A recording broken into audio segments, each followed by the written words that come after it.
Perfect. Emi and Riku. Names that carry irony and depth. Starting now. Block 1. The freeze. The soda was still dripping down Emi's face when she heard the silence. Not the ordinary silence of a bar. That kind of silence that precedes earthquakes, that makes lungs forget how to function. 3 men in black suits, with tattoos crawling up their necks like poisonous vines, had just emptied an entire pitcher of Coca-Cola over her head while laughing. Their friends applauded. The bar manager pretended not to see. Emi had learned long ago that invisibility was survival. She was reaching for paper towels beneath the counter, her hands trembling slightly. Not from anger, but from the practiced numbness of someone who'd absorbed too many small humiliations when the temperature in the room dropped. It wasn't metaphorical. The air itself seemed to contract. The laughter died mid-sound, like someone had cut the audio from a film. The door opened. The man who entered moved like violence wrapped in a tailored suit. He was tall, maybe mid-30s, with the kind of face that had been carved by decisions that couldn't be unmade. His eyes were dark, impossibly dark, and they swept across the room with the casual authority of someone accustomed to owning every space he occupied. His hair was jet black, slicked back with precision. A single scar ran from his left temple to his jawline, not disfiguring, but transformative. It made him look less like a man and more like a warning. Riku Tanaka. Even his name moved through the bar like a current. The 3 men who'd been laughing froze mid-gesture, their hands still raised in celebration.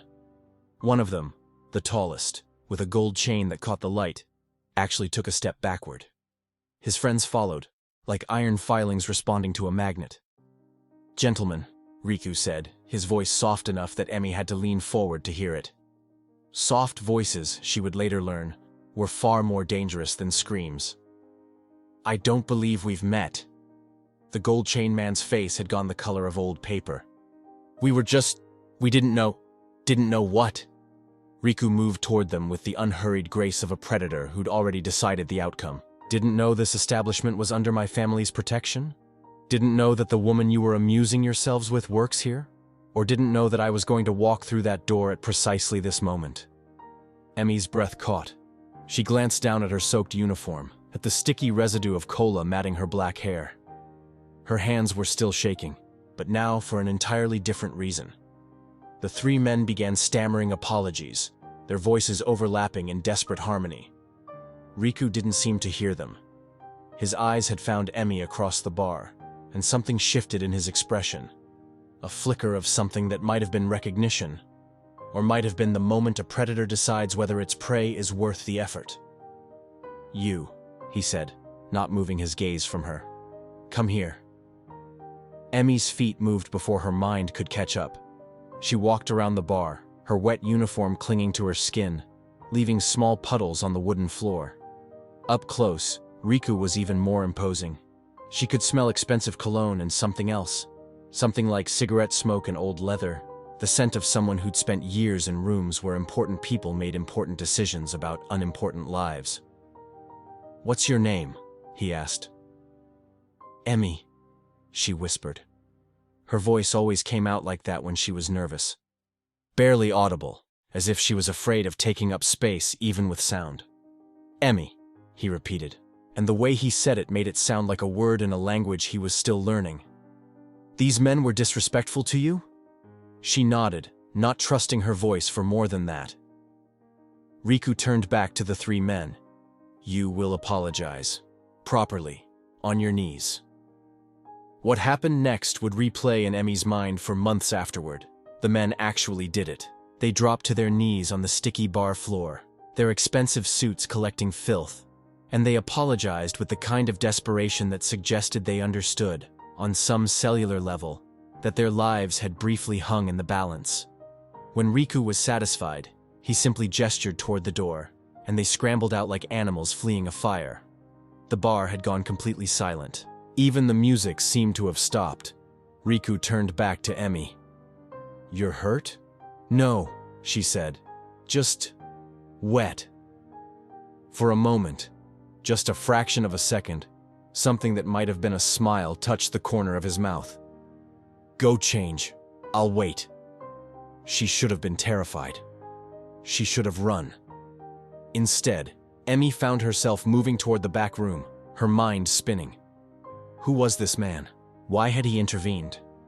And why, when she caught her reflection in the bathroom mirror, hair plastered to her face, uniform ruined, looking like she'd been dragged through a storm, did she suddenly feel like she'd been waiting her entire life for someone to walk through a door? Before I continue with the rest of Block 1, I need to pause here naturally. If you're listening to this story right now, I'd love to know.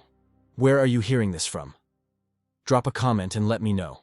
Subscribe if you haven't already, because stories like this one, where two worlds collide in the most unexpected ways, deserve to be shared. There's something about moments that change everything that makes us want to tell someone, doesn't it? Anyway, let's see what happens when Emmy comes back out.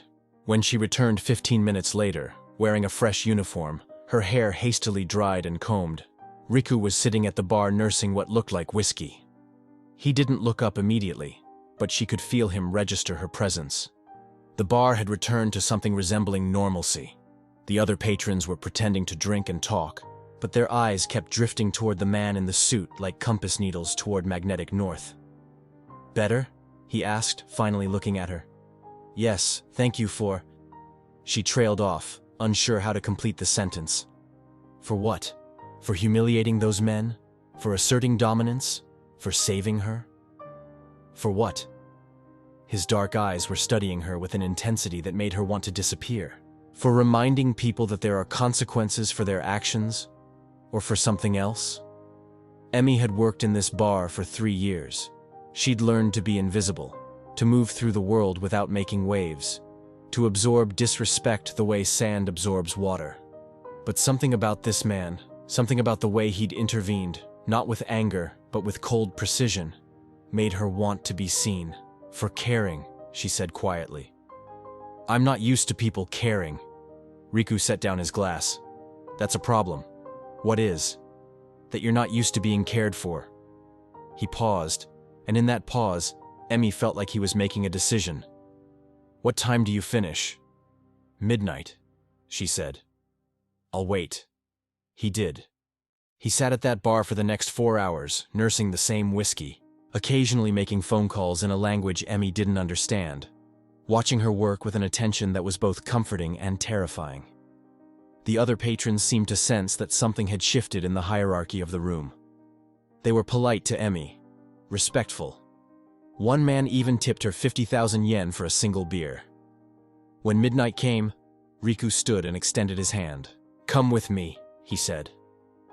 Every instinct Emmy had screamed at her to refuse. She knew who this man was, or at least, she knew enough. The Yakuza didn't operate in shadows because they were gentle. They operated in shadows because the light would reveal things that couldn't be unseen.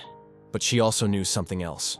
She was 27 years old, and she'd spent her entire adult life being invisible, being safe, being alone. She took his hand. His grip was warm, firm, and it sent an electric current up her arm that had nothing to do with fear, and everything to do with the fact that she'd never been touched like this before. Like she mattered. Like she was worth holding on to. Outside, a black car was waiting. A driver stood by the open door, his face carefully neutral. Riku guided her inside, and as the city lights began to blur past the windows, Emmy realized that she'd just crossed a threshold from which there was no returning. She didn't know it yet, but she was about to discover that the most dangerous place in the world wasn't a dark alley or a locked room. It was the moment when someone finally saw you. The car drove through Tokyo's neon-soaked streets, moving deeper into districts where the tourists never ventured and the police rarely patrolled. Emmy watched the city transform outside the window, from the bright, sanitized zones of commerce to the older, darker parts of the city where history lived in the bones of buildings and the blood of families. "Where are we going?" she asked, her voice barely above a whisper. "Somewhere we can talk without an audience," Riku said. He was looking out his own window, his profile sharp against the passing lights. "I want to know about you, Emmy. I want to know why a woman like you is working in a bar where men feel comfortable throwing drinks on her head." "A woman like me?" She couldn't keep the bitterness from her voice. "What kind of woman is that?" "Intelligent," he said immediately. "Observant. You notice things. I watched you tonight. The way you tracked the room. The way you anticipated what people needed before they asked. The way you disappeared into the background so completely that most people wouldn't remember your face 5 minutes after leaving. He turned to look at her. That's not the skill of someone ordinary. That's the skill of someone who's learned to survive by being invisible. Emmy felt something crack open inside her chest. No one had ever described her like that before.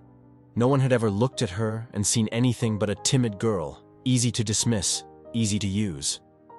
My parents died when I was young, she heard herself saying. Car accident. I was raised by my grandmother, who was difficult. She made it clear that I was a burden, that the world didn't need me to take up space in it, so I learned not to. Riku listened without interrupting. When she finished, he was quiet for a long moment. My father was a brutal man, he finally said. He built our family's empire through violence and fear. He taught me that power was the only currency that mattered, that sentiment was weakness, that love was a luxury for people who didn't have to survive. Riku's jaw tightened. He was wrong about many things, but he was right about one. The world doesn't care about invisible people. It only cares about those who refuse to disappear. The car pulled up to a building that looked like it had been built in the 1970s and never updated. It was nondescript, unmarked, the kind of place that didn't invite questions. Riku led her inside, through corridors that smelled of old wood and expensive leather, up a staircase to a penthouse that took her breath away. The apartment was all floor-to-ceiling windows overlooking the city, minimalist furniture in blacks and grays, and art on the walls that looked like it belonged in museums. But what struck Emmy most was how empty it felt, how unlived in, like a stage set for a life that was still waiting to be performed. "This is where I live," Riku said, almost apologetically. "It's not much." "It's beautiful," Emmy whispered. "It's lonely," he corrected. He moved to the window, his silhouette framed against the glittering cityscape. "Do you know what it's like to have everything and feel like you have nothing? To command respect from hundreds of people and still feel completely alone?" Emmy moved to stand beside him. She could see their reflections in the glass. Two people from completely different worlds, somehow occupying the same space. "Why did you help me?" she asked. "Tonight. Those men. You didn't have to." Riku was quiet for a long time. "Because I saw something in your face when they were humiliating you. I saw someone who'd accepted that this was how the world treated people like her. And I realized that I couldn't accept that. Not anymore." He turned to face her, and in the darkness of the apartment, lit only by the city lights, his scar seemed to glow like a brand. "I'm not a good man, Emmy. I need you to understand that before anything else happens between us. I've done things that would horrify you. I've made decisions that have cost people their lives. I'm part of a world that operates on violence and blood and loyalty that supersedes everything else." He stepped closer. "But I think I might want to be better. And I think maybe you're the reason why." Emmy's heart was pounding so hard she thought it might break through her ribs. This was insane. This was dangerous. This was everything she'd been taught to avoid. "I'm scared," she admitted. "Good," Riku said. "You should be. But not of me. Never of me. I would burn this entire city to the ground before I let anyone hurt you again." And then he kissed her. It wasn't gentle. It was desperate and hungry, and full of a longing that suggested he'd been starving for something he couldn't name. Emmy found herself responding with an intensity that surprised her, her hands reaching up to grip his jacket, her body pressing against his like she was trying to merge with him, to become part of him so completely that they could never be separated. When they finally broke apart, both breathing hard, Riku rested his forehead against hers. "Stay with me tonight," he whispered. "Just stay." And Emmy, who had spent her entire life learning to disappear, finally decided to be seen. The morning light filtered through the floor-to-ceiling windows like liquid gold, and Emmy woke to find herself alone in Riku's bed. She was wearing one of his shirts, black silk that smelled like him. And for a moment, she couldn't remember how she'd gotten here. Then, it all came back. The kiss. The confession. The way he'd held her through the night, not with the urgency of desire, but with the tenderness of someone who'd finally found something worth protecting. She found him on the balcony, already dressed in a charcoal suit, smoking a cigarette while making phone calls in rapid Japanese. His voice was different when he spoke to his men. Colder, more commanding, stripped of the vulnerability he'd shown her. Emmy watched him from inside, hidden by the glass, and felt something shift in her chest. This was the real Riku. This was the man who controlled an empire built on fear. When he saw her, his expression softened immediately. He ended the call and turned to face her fully. "Good morning," he said, and the tenderness returned to his voice like a light switching on. "I didn't want to wake you. You looked peaceful." Emmy stepped onto the balcony, the cool morning air raising goosebumps on her bare legs. "What time is it?" "7. I have meetings all day." He reached out and tucked a strand of hair behind her ear. "But I don't want to leave you alone. Will you stay here? I'll have someone bring you anything you need." "I have to work tonight," Emmy said quietly. "At the bar." Riku's jaw tightened. "No, you don't. I need the money." "You don't need anything anymore." He said it with absolute certainty, like he was stating a law of physics. "You're with me now. That means you're under my protection. That means you're provided for." Emmy pulled away slightly. "I don't want to be kept. I want to work." "It's not safe for you to work there anymore," Riku said. And there was something in his tone that suggested this wasn't a negotiation. Those men last night, they were small-time Yakuza from a rival family. They were testing boundaries, seeing what they could get away with. If you go back, it sends a message that you're accessible, that you're fair game. "So what? I'm supposed to just stay here? In this apartment? Waiting for you?" "For now, yes." Riku turned away from her, looking out at the city. "Until I can figure out how to keep you safe without making you a target." Something cold settled in Emmy's stomach. She'd been so caught up in the romance of it all, the rescue, the confession, the feeling of finally being seen, that she hadn't stopped to consider the reality of what being with Riku actually meant. She wasn't just his girlfriend. She was a liability, a weakness, something that could be used against him. "I need to go home," she said. "I need to get my things. My grandmother—" "Your grandmother?" Riku turned back to her, and his expression had changed. "You live with your grandmother?" "Yes, she's elderly. She depends on me." Riku was quiet for a moment, and Emmy could see him working through something in his mind. "Bring her here. We have plenty of space. I'll have doctors on staff, nurses if she needs them. She'll be safer here than anywhere else."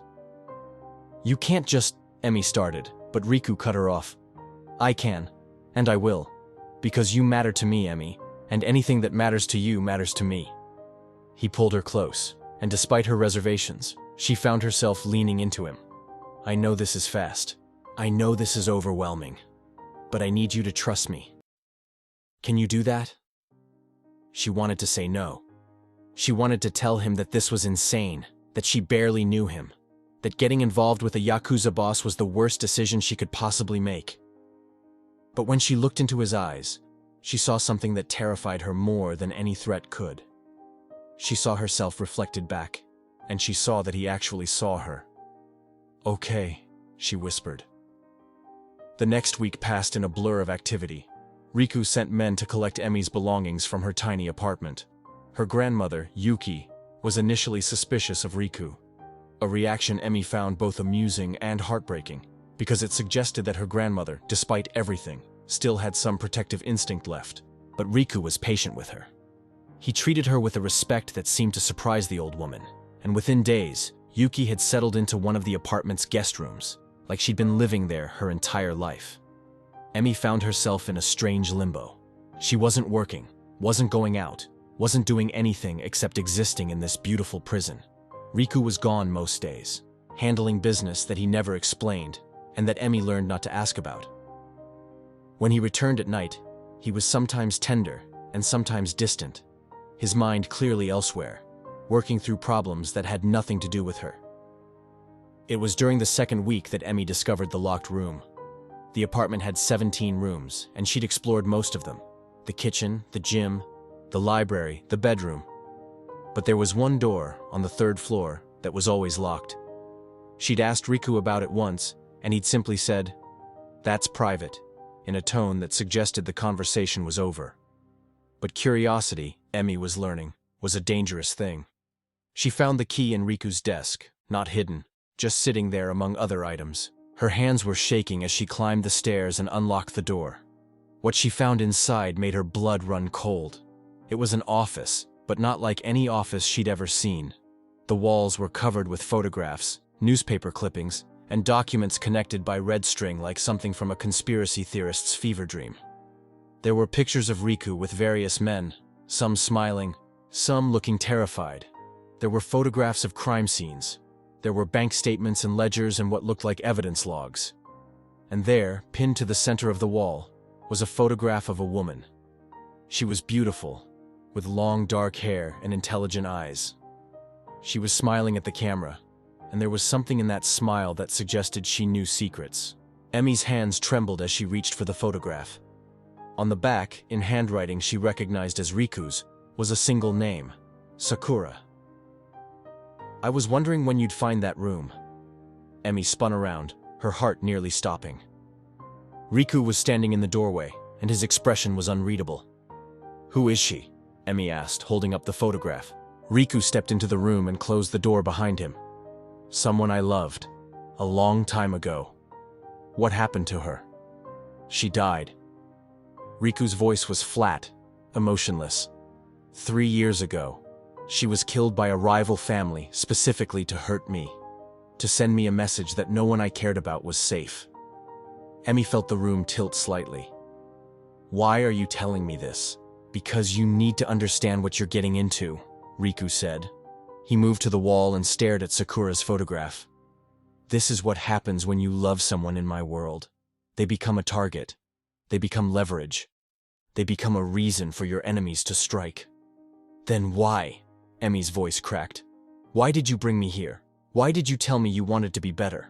Why did you make me think—" "Because I'm selfish," Riku interrupted. "Because I saw you, and I wanted you, and I didn't care about the consequences. I told myself I could protect you. I told myself that it would be different this time. But the truth is, I'm putting you in danger just by being near me." Emi felt tears streaming down her face. "So what? You're going to push me away? You're going to tell me to leave?" "I should," Riku said. "God knows I should. But I can't. I've tried, Emi. For the past week, I've tried to convince myself that the right thing to do is let you go. But every time I look at you, I remember what it felt like to be alone. And I can't go back to that." He turned to face her, and she could see the conflict warring in his dark eyes. "There's something else you need to know," he continued. "Something that's going to make you hate me." Emi's stomach clenched. "What?" "Sakura wasn't just someone I loved. She was someone I was supposed to marry. An arranged marriage to unite two families. I was going to do it until I met her and realized that I actually cared about her. We were going to run away together, leave the Yakuza, start a new life." He paused. "But my father found out. He said that abandoning the family was a betrayal that couldn't be forgiven. He said that if I tried to leave, he would make sure that everyone I cared about paid the price." "What did you do?"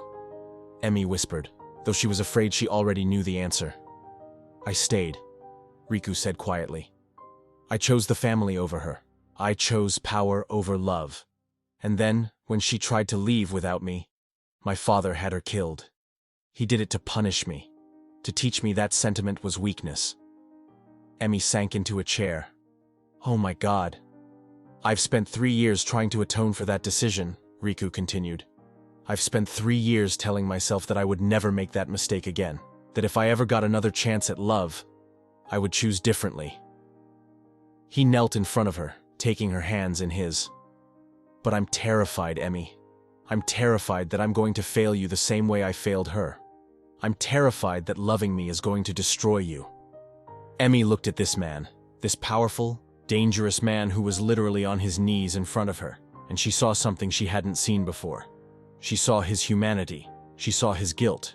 She saw someone who was just as broken as she was, just as desperate to be loved, just as afraid of being alone. "Then don't fail me," she said. Choose me. Choose us. Choose to be better. Riku pulled her close, and she could feel him trembling. I'm going to try. God help me, I'm going to try. But trying, as it turned out, was far more complicated than either of them anticipated. The trouble started 3 weeks later, when Riku's phone rang during dinner. He looked at the caller ID, and his entire body went rigid. He excused himself and took the call in his study. But Emmy could hear raised voices, could hear the anger in his tone even through the closed door. When he emerged, his face was dark with fury. We have a problem, he said. What kind of problem? Emmy asked, though she wasn't sure she wanted to know the answer. The Matsuda family. They're a rival organization. They've learned about you. They know that you're important to me, and they're planning to use that against me. Emmy felt ice crystallize in her veins. What are you going to do? I'm going to protect you, Riku said, but there was something in his voice that suggested he was trying to convince himself as much as her, no matter what it costs. Over the next few days, the apartment became a fortress. Armed men appeared in the hallways. Security cameras were installed in every room. Emmy wasn't allowed to leave, wasn't allowed to go near the windows, wasn't allowed to do anything except wait. And then, one night, everything changed. Riku came home late, his suit torn, blood on his hands. Not his blood. What happened? Emmy asked, fear making her voice sharp. There was an attack, he said flatly. On one of our warehouses. The Matsuda family is making their move. They're testing our defenses, seeing where we're weak. Are you hurt? No. He moved past her toward the bathroom. But 3 of my men are dead, and there will be more before this is over. Emmy followed him. Riku, we need to go to the police. We need to… The police? He turned to face her, and there was something wild in his eyes. The police are paid off by the Matsuda family. Going to them would be signing our death warrants. Then what do we do? We fight, Riku said. We fight, and we win, and we survive. That's what we do. He showered and changed, and then he was gone again, disappearing into the night to handle business that Emmy couldn't even imagine. She spent the hours waiting in agony, checking her phone obsessively, jumping at every sound. When he finally returned, it was dawn. He looked exhausted, broken, like he'd aged 10 years in a single night. It's escalating, he told her. The Matsuda family has made a move on our territory. They've killed 2 of our associates and taken control of 3 blocks in Shibuya.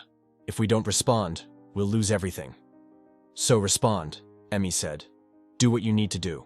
You don't understand, Riku said. If I do this, if I go to war with the Matsuda family, there's no guarantee that I'll come back. There's no guarantee that any of us will survive. Emmy felt her chest tighten. Don't say that. I have to say it. I have to be honest with you. He pulled her close. I need you to understand that choosing me means accepting that I might not be here tomorrow. It means accepting that you might lose me. I know, Emmy whispered. I've always known. But knowing and accepting were 2 different things. The war came suddenly and brutally. Riku's organization mobilized with military precision. Men disappeared into the night, returning with stories of violence and blood. The news reported gang-related shootings in various parts of Tokyo, but never mentioned the Yakuza by name. The police seemed powerless to stop it, or perhaps they were simply choosing not to. Emmy watched from the apartment as her lover transformed. The tender man who'd held her through the night became a general, strategizing battles, making decisions that affected hundreds of lives. She could hear him on the phone, his voice cold and commanding, ordering things that she tried not to imagine. And then, one night, everything stopped. Riku came home and simply collapsed on the bed, fully clothed, looking like a man who'd been hollowed out from the inside. Emmy lay beside him, not touching him, giving him space to process whatever had happened. It's over, he finally said. We won. The Matsuda family has agreed to a ceasefire. They've pulled back from our territory. At what cost? Emmy asked quietly. 17 of my men are dead, 32 of theirs, and He trailed off, and when he spoke again, his voice was barely audible. I did things tonight that I can never take back. Things that will haunt me for the rest of my life. Emmy rolled over to face him. In the darkness, she could barely see his features, but she could feel the weight of his guilt like a physical presence. I'm sorry, she said. Don't apologize for me, Riku said harshly. I don't deserve your apologies. I deserve your hatred. You deserve to be loved, Emmy interrupted. Even after everything, even after all of this. You deserve to know that someone sees you, truly sees you, and loves you anyway. Riku turned to face her, and she could see tears streaming down his face. How is that possible? How can you love someone like me? Because you're trying to be better, Emmy said. Because despite everything, despite the violence and the darkness, you still have a capacity for tenderness. You still have a capacity for love. And that matters. He kissed her then, desperately, like he was trying to anchor himself to something real in a world that had become increasingly surreal. And Emmy held him, this powerful man who controlled an empire, and let him be vulnerable in her arms. But peace, as it turned out, was more fragile than either of them realized. 2 weeks after the ceasefire, Riku received a visitor. Emmy was in the library when she heard raised voices coming from his study. She moved to the door and pressed her ear against it, trying to make out what was being said. You can't keep her, a woman's voice said. It was cold, commanding, and vaguely familiar. It's a liability, it's a weakness, and it's going to destroy everything you've built. That's not your decision to make, Riku replied, and there was steel in his voice. Isn't it? I'm your mother, Riku. I've been running this organization while you've been distracted by this. Girl. Do you have any idea what people are saying? They're saying that the great Riku Tanaka has gone soft, that he's been compromised by love. Do you know what that does to our reputation? Emmy's heart stopped. Riku's mother. She'd never even considered that Riku might have family beyond his father, who he'd mentioned was dead. My personal life is not up for discussion, Riku said coldly. Your personal life affects all of us, his mother replied. The Matsuda family is already circling, looking for weaknesses. If they know that you have someone you care about, they will use her to destroy you. They will use her to destroy us all. You know this. You've already learned this lesson once. There was a long silence. Emmy held her breath, waiting for Riku's response. She's not going anywhere, he finally said. And neither am I. Then you're a fool, his mother said. And I'm going to do what your father should have done years ago. I'm going to remove the weakness before it destroys us all. The door to the study burst open, and Emmy barely had time to step back before Riku's mother emerged. She was a striking woman in her 60s, with silver hair and eyes that were exactly like Riku's. Dark, intelligent, and utterly merciless. She looked at Emmy with an expression of pure disdain. So you're the girl, she said. The one who's captured my son's attention. You should know that you're going to die, child. Either by my hand, or by the hand of our enemies. Either way, your time is limited. I suggest you make peace with that. And then she was gone, sweeping out of the apartment like a force of nature. Emmy stood frozen, her mind reeling. Riku emerged from his study and immediately pulled her into his arms. Don't listen to her, he said. She's trying to manipulate you. She's trying to scare you into leaving. Is she wrong? Emmy asked. Am I going to die? Riku was quiet for a long moment. I won't let that happen. That's not an answer. It's the only answer I have, he said quietly. I can't promise you safety. I can't promise you that nothing bad will happen. But I can promise you that I will fight with everything I have to keep you alive. I can promise you that I will choose you, always, no matter what it costs. Emmy pulled back to look at him. Even if it costs you everything? Your family? Your organization? Your life? Yes, he said without hesitation. Even if it costs me everything. And in that moment, Emmy realized that she was in love with him. Completely, irrevocably, dangerously in love with him. And that love was going to change everything. The threat from Riku's mother wasn't idle. Within days, Emmy began to notice changes in the apartment's security. New guards appeared, men with harder faces and colder eyes than the ones who'd been protecting them before. Riku spent even more time away, and when he was home, he was distant, preoccupied, like he was fighting a battle that existed entirely in his mind. Emmy tried to maintain some semblance of normalcy. She spent time with her grandmother, who had become surprisingly fond of Riku despite, or perhaps because of, his obvious flaws. Yuki would sit in the library, reading old novels, and occasionally she would say things like, "That boy is carrying too much weight," or, "Love like that will either save him or destroy him. There's no middle ground."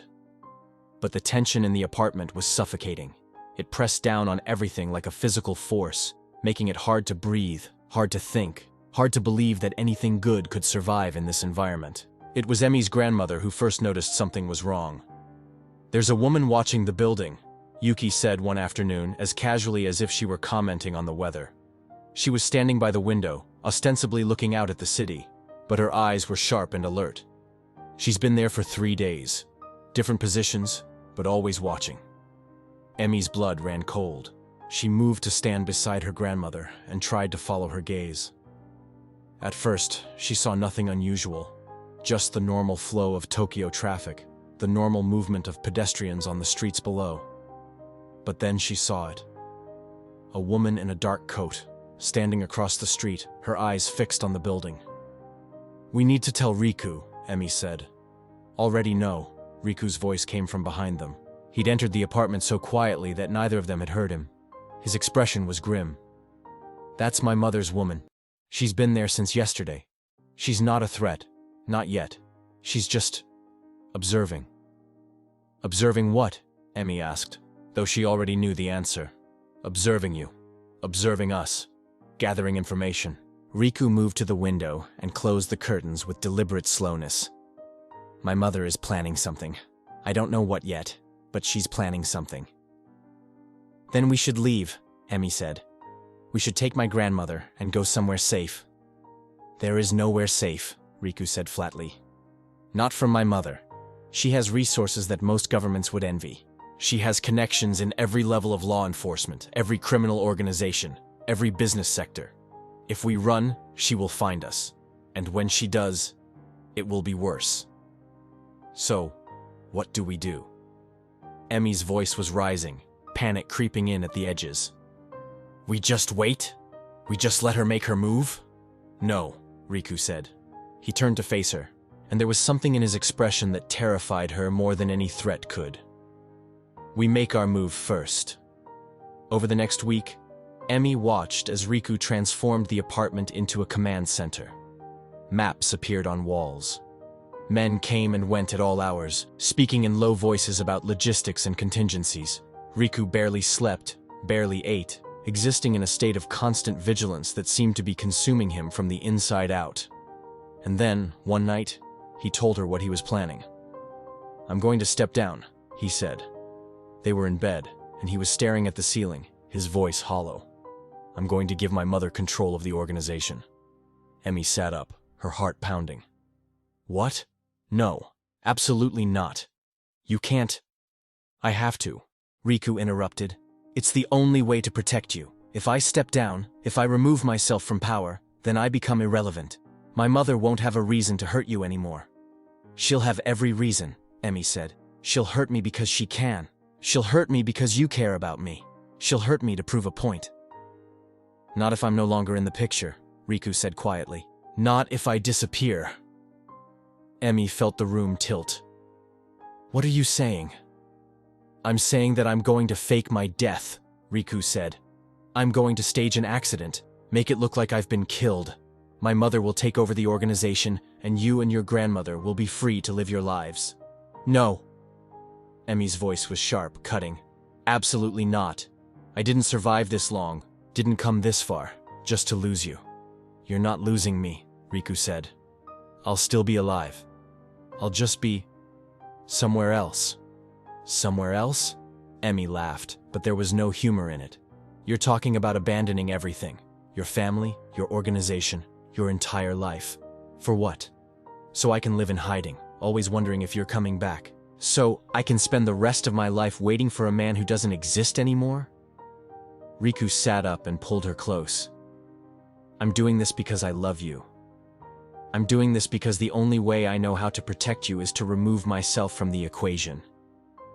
That's not love, Emi said, her voice breaking. That's cowardice. That's running away. And I won't let you do it. You don't have a choice, Riku said gently. This is my decision.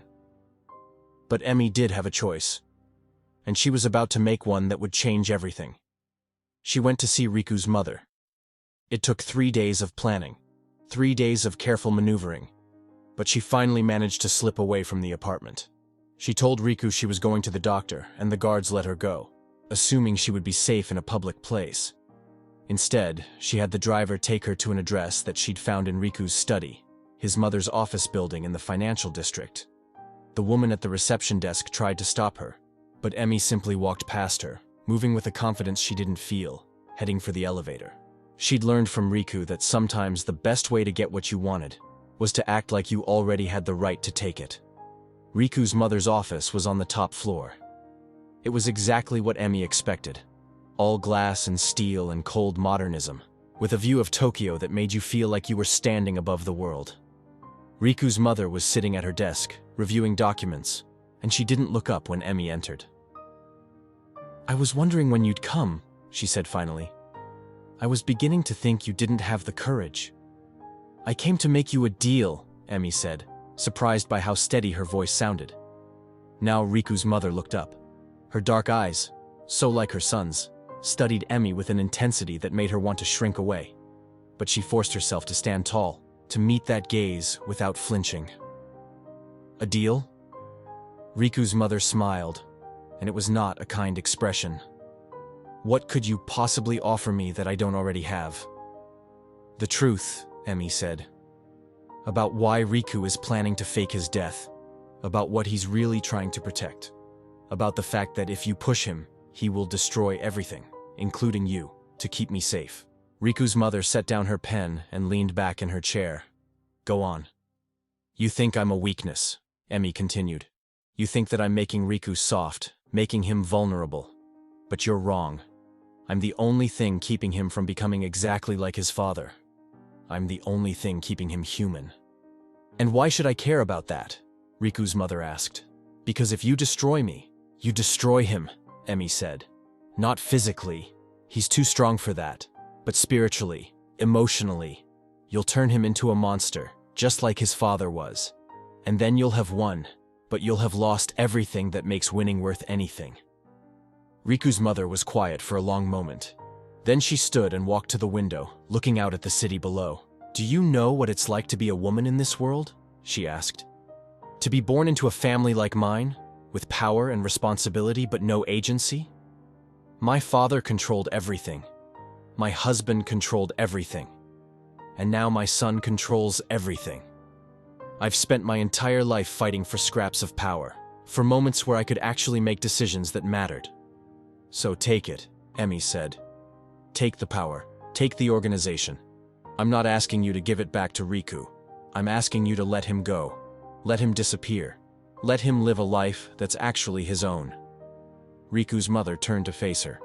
And what will you do? Will you go with him? Yes, Emi said without hesitation. Wherever he goes, I go. Even if it means giving up everything. Your family, your home, your identity? I don't have anything to give up, Emi said quietly. I've never had anything. But with Riku, I have something. I have a future. I have hope. And I'm not going to let you take that away from me. Riku's mother studied her for a long moment. Then, surprisingly, she smiled. It was a real smile this time, not cruel or mocking, but something that suggested a kind of understanding. You're stronger than I thought, she said. Stronger than my son gives you credit for. That's good. You're going to need that strength. What do you mean? Emi asked. I mean that I'm not your enemy, Riku's mother said. I never was. I was testing you. Testing whether you were worthy of my son. Testing whether you had the strength to stand beside him, or whether you were just another weakness that needed to be eliminated. Emi felt her knees go weak. So, you're not going to hurt me? No, Riku's mother said. But others will. The Matsuda family is still circling. There are other organizations that see an opportunity to strike at us while we're distracted. And there are people within our own family who question my authority, who see my son's relationship with you as a sign of weakness in the leadership. What are you saying? Emi asked. I'm saying that if you and my son want to be together, you're going to have to fight for it, Riku's mother said. You're going to have to prove that your love is strong enough to survive in this world, and you're going to have to do it without running away. When Emi returned to the apartment, Riku was waiting for her. His face was dark with fury. Where were you? He demanded. I've been losing my mind. The guard said you went to the doctor, but you never arrived at the clinic. Do you have any idea what I thought? I went to see your mother, Emi said calmly. Riku's expression shifted from fury to shock. You did what? I went to see your mother, Emi repeated, and I made her a deal. Emi, that was incredibly dangerous. I know, she interrupted, but it was necessary. You were planning to fake your death, to run away, to give up everything, and I wasn't going to let you do that. Riku pulled her close, his hands shaking. She could have killed you. She could have. But she didn't, Emi said, because I showed her something she needed to see. I showed her that I'm not a weakness. I showed her that I'm strong enough to stand beside you no matter what comes. She pulled back to look at him, and she told me something that you need to hear. She said that if we want to be together, we're going to have to fight for it. We're going to have to prove that our love is strong enough to survive in this world. Riku's jaw clenched. My mother said that? She did, Emi confirmed. And I think she was right. I think we've been running from this, trying to find ways to escape. But maybe the answer isn't to escape. Maybe the answer is to face it head-on. That's suicide, Riku said flatly. The forces arrayed against us are too powerful. We can't win. Then we die trying, Emi said simply. But at least we die together. At least we die knowing that we fought for something that mattered. Riku looked at her for a long moment, and she could see the war playing out behind his eyes. The part of him that wanted to protect her, to keep her safe, was warring with the part of him that wanted to fight, that wanted to prove that love could triumph over violence and darkness. Finally, he kissed her. It was desperate and hungry, and full of a kind of surrender. Okay, he whispered against her lips. We fight. We fight together. But fighting, as it turned out, meant something very different than either of them expected. Riku didn't mobilize his organization for war. Instead, he did something far more radical. He called a meeting with the heads of all the major Yakuza families in Tokyo. It was unprecedented. It was dangerous. It was exactly the kind of thing that could get him killed. Emi watched from behind a screen as he stood before these men, powerful, dangerous men who'd built empires on violence and blood, and he told them the truth. I'm stepping back from active leadership, he announced. I'm transitioning control of my family's operations to my mother. But before I do that, I want to propose something that will benefit all of us. The men exchanged glances, clearly confused. Stepping back from power was not something that happened in their world. It was a sign of weakness, a vulnerability that could be exploited. I want to propose a new structure, Riku continued. One where we stop fighting each other and start working together. One where we pool our resources and our influence to create something bigger than any of us could create alone. And what would we get out of this arrangement? One of the men asked. He was old, scarred, with the bearing of someone who'd survived decades in this world. Stability, Riku said. Profit. And most importantly, survival. The world is changing. Law enforcement is becoming more sophisticated. International organizations are cracking down on organized crime. If we continue to fight each other, we'll all be destroyed.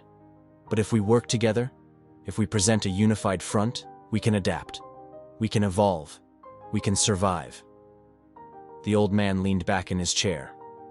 And what's in it for you? Why would you give up power to propose this? Riku glanced toward the screen where Emi was hidden, and she could see something shift in his expression. A kind of peace. A kind of acceptance. Because I've learned that power isn't everything, he said. I've learned that there are things more valuable than control, more precious than dominance. And I'm not willing to sacrifice those things for the sake of maintaining my position." The room erupted in conversation. Some of the men were intrigued by the proposal.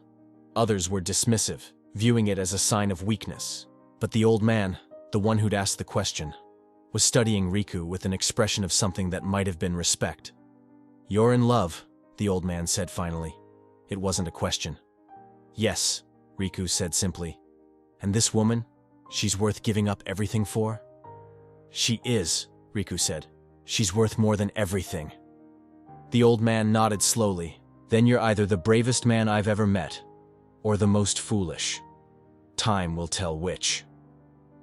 The proposal didn't solve everything. There were still tensions, still conflicts, still moments when violence seemed inevitable. But something shifted in the Yakuza underworld that day. The constant warfare began to ease. Territories were negotiated rather than fought over. Disputes were settled through discussion rather than bloodshed. It wasn't perfect. It wasn't even particularly good. But it was better than what had come before. And more importantly, it gave Riku and Emi space to breathe. 3 months after the meeting, Riku took Emi to a small house in the mountains, far from Tokyo, far from the Yakuza, far from everything that had defined his life until that moment. It was simple. Just a few rooms, a garden, a view of the valley below. But to Emi, it was paradise. "This is ours," Riku said, taking her hand as they stood on the porch. "I bought it years ago when I was still fantasizing about escape. I never thought I'd actually use it." "What about your mother?" Emi asked. "What about the organization?" "My mother is thriving," Riku said with a slight smile. "She's better at running the family business than I ever was. She's more ruthless, more strategic, more willing to make the hard decisions. And the organization is actually more stable now than it's been in decades." "And you?" Emi asked. "Are you happy?" Riku pulled her close. "I'm learning how to be. I'm learning how to exist in a world that doesn't revolve around power and violence. I'm learning how to just be with you." They stood there as the sun set over the mountains, painting the sky in shades of orange and pink and gold. Emi thought about the journey that had brought her here. From the bar where she'd been invisible, to the penthouse where she'd been seen, to this quiet place where she could finally just exist. "I have something for you," Riku said. He reached into his pocket and pulled out a small box. Inside was a ring, not ostentatious or showy, but beautiful in its simplicity. A single diamond, set in white gold. "Marry me," he said. It wasn't a question. "Not because of obligation or duty or any of the reasons people usually get married in my world. Marry me because you love me. Marry me because you choose me. Marry me because you believe that we can build something real together." Emi looked at the ring, then at Riku's face, and she saw in him the man she'd fallen in love with. Not the Yakuza boss, not the powerful criminal, but the broken, beautiful, deeply human man who'd learned that love was worth more than power. "Yes," she whispered. "Yes, I'll marry you." But happiness, as Emi was learning, was always temporary in this world. The call came 2 weeks after their engagement. Riku's mother had been arrested. The police had finally gathered enough evidence to move against her, and they'd done it with the kind of precision that suggested they'd been waiting for the right moment. Riku took the call in the garden, and Emi watched as his face went pale, as his hands clenched into fists, as the peace that had settled over him began to crack. "I have to go back," he said when he hung up. "I have to help her. She's my mother, and she's facing serious charges. I can't just abandon her." "I know," Emi said, though her heart was breaking. She'd known this was coming. She'd known that the world they'd escaped from would eventually come calling. "Come with me," Riku said. "We'll go back to Tokyo, we'll help my mother, and then we'll come back here. We'll finish what we started." But they both knew that wasn't how it would work. They both knew that once Riku stepped back into that world, it would be nearly impossible to leave again. Emi packed her things and said goodbye to her grandmother, who'd chosen to stay at the mountain house. Yuki held her close and whispered, Love like yours will either save him or destroy him. But either way, it will matter. It will change him. And that's all any of us can hope for. The drive back to Tokyo felt like a funeral procession. Emi watched as the mountains gave way to suburbs, as the suburbs gave way to the city, as the city swallowed them whole once again. When they arrived at Riku's mother's office building, there were police everywhere. Riku's mother was being led out in handcuffs, her silver hair perfectly coiffed, her expression serene. She saw Riku and Emi, and she smiled. "Well," she said to the police officers, "it seems my son has returned. How touching." "Don't say anything without a lawyer," Riku said, moving toward her. "I'm not worried," his mother said. She looked directly at Emi. "Take care of him. He's going to need you in the days ahead." And then she was gone, disappearing into a police car, leaving Riku standing on the street, looking lost and broken and completely out of his depth. The trial lasted 6 months. During that time, Riku threw himself into fighting the charges against his mother, hiring the best lawyers, using every connection he had. Emi stood beside him through all of it, watching as the man she loved slowly transformed back into the Yakuza boss she'd first met. The power returned to his eyes. The coldness returned to his voice. The weight of command settled back onto his shoulders like a familiar coat. And then, on the day the verdict came down, guilty on all counts, something inside Riku seemed to break. He didn't cry. He didn't rage. He simply sat in the courtroom, listening as his mother was sentenced to 15 years in prison, and he looked like a man who'd just realized that he'd sacrificed everything for nothing. That night, Emi found him on the balcony of the penthouse, staring out at the city lights. "I'm sorry," he said before she could speak. "I'm sorry that I brought you back here. I'm sorry that I couldn't protect you from this. I'm sorry that I'm not strong enough to just walk away." "You don't have to apologize," Emi said, moving to stand beside him. "Yes, I do," Riku said. "Because I promised you that we would build a life together. I promised you that we would escape this world, and instead, I've dragged you deeper into it." Emi took his hand. "You know what I realized today, sitting in that courtroom? I realized that this world, this dark, violent, terrible world, it's not going to disappear just because we want it to. It's going to keep existing, keep pulling at us, keep demanding things from us. But that doesn't mean we have to let it destroy us. That doesn't mean we have to let it destroy what we have."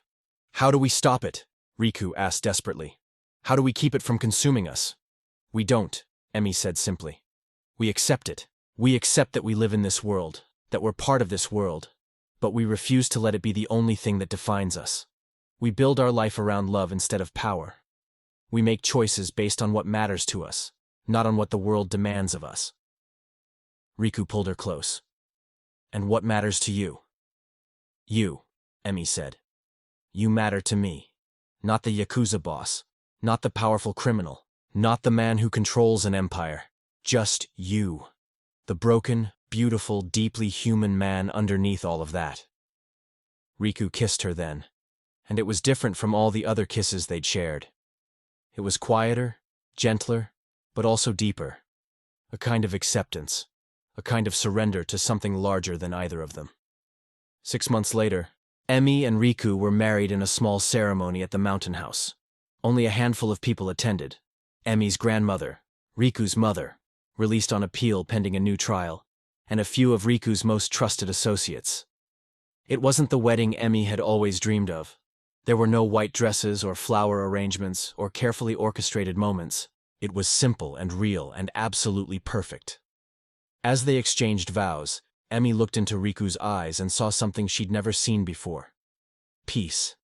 Not the absence of struggle, not the absence of darkness, but the presence of something stronger, the presence of love that had been tested and had survived. "I promise to love you," Riku said, his voice steady and sure. "Not because it's easy, not because it's safe, but because you are the most important thing in my life. I promise to choose you, always, even when the world demands that I choose something else.